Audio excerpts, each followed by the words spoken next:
ഒരു രാജ്യം ഒരു തെരഞ്ഞെടുപ്പ് ബില്ലുമായി കേന്ദ്ര സർക്കാർ മുന്നോട്ട്. പാർലമെന്റിന്റെ ശീതകാല സമ്മേളനത്തിൽ തന്നെ ബില്ല് അവതരിപ്പിച്ചേക്കുമെന്നാണ് സൂചന. അതിനിടെ രാജ്യസഭാ ചെയർമാൻ ജഗ്ദീപ് ധൻഖറിനെതിരെ അവിശ്വാസ പ്രമേയ നീക്കവുമായി പ്രതിപക്ഷം രംഗത്തെത്തി. ചെയർമാൻ പക്ഷപാതപരമായി പെരുമാറുന്നു എന്നാരോപിച്ചുള്ള പ്രമേയത്തിൽ 70 അംഗങ്ങൾ ഒപ്പുവെച്ചു. ബൽറാം നെടുങ്ങാടി വിശദാംശങ്ങളുമായി.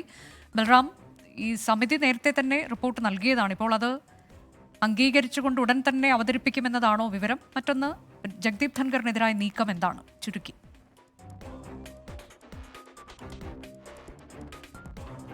അനുജ, ഒരു രാജ്യം ഒരു തെരഞ്ഞെടുപ്പ് തീരുമാനവുമായി മുന്നോട്ട് പോകാൻ തന്നെയാണ് കേന്ദ്ര സർക്കാരിന്റെ തീരുമാനം. ഈ സമ്മേളനത്തിൽ തന്നെ ഒരു രാജ്യം ഒരു തെരഞ്ഞെടുപ്പിനായുള്ള ബില്ല് അവതരിപ്പിക്കാൻ കേന്ദ്ര മന്ത്രിസഭ തീരുമാനിച്ചിരിക്കുന്നു എന്നാണ് ലഭ്യമാകുന്ന വിവരം.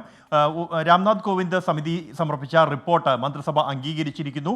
ഈ സമ്മേളനത്തിൽ അവതരിപ്പിക്കാൻ കഴിഞ്ഞില്ല എങ്കിൽ വരുന്ന സമ്മേളനത്തിൽ ഈ ബില്ല് അവതരിപ്പിക്കുക, തുടർന്ന് അതുമായി മുന്നോട്ട് നീങ്ങുക. പ്രതിപക്ഷം ഇതിനകം തന്നെ രാംനാഥ് കോവിന്ദ് സമിതിക്ക് നൽകിയ റിപ്പോർട്ടിൽ അവരുടെ മൊഴികളിൽ എതിർപ്പ് അറിയിച്ചിട്ടുണ്ട്. അതുകൊണ്ട് തന്നെ ഈ ബില്ല് അവതരണ ഘട്ടത്തിലും പ്രതിപക്ഷത്തിൽ നിന്നും എതിർപ്പുണ്ടായേക്കും. ആ ഘട്ടത്തിൽ JPCക്ക് വിടാൻ അടക്കം തീരുമാനിച്ചാണ് ഈ ബില്ല് സർക്കാർ കൊണ്ടുവരുന്നത് എന്നാണ് ലഭ്യമാകുന്ന വിവരം. അതേസമയം ഉപരാഷ്ട്രപതി ജഗ്ദീപ് ധൻഖറിന് എതിരെ അവിശ്വാസ പ്രമേയത്തിനായുള്ള നീക്കങ്ങൾ പ്രതിപക്ഷം ആരംഭിച്ചിരിക്കുന്നു.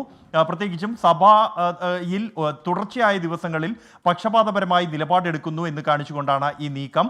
ആം ആദ്മി പാർട്ടിയും സമാജ്വാദി പാർട്ടിയും തൃണമൂൽ കോൺഗ്രസും അടക്കം 70 അംഗങ്ങൾ ഇതിനകം തന്നെ ഈ പ്രമേയത്തിൽ ഒപ്പുവെച്ചു എന്നാണ് പ്രതിപക്ഷത്തിന്റെ ഭാഗത്തു നിന്നും ലഭ്യമാകുന്ന വിവരം. മല്ലികാർജുൻ ഖാർഗെ ആയിരിക്കും ഇതുമായി മുന്നോട്ട് പോകുക. അനുജ, ബൽറാം നെടുങ്ങാടിയാണ് വിവരങ്ങൾ നൽകിയത്.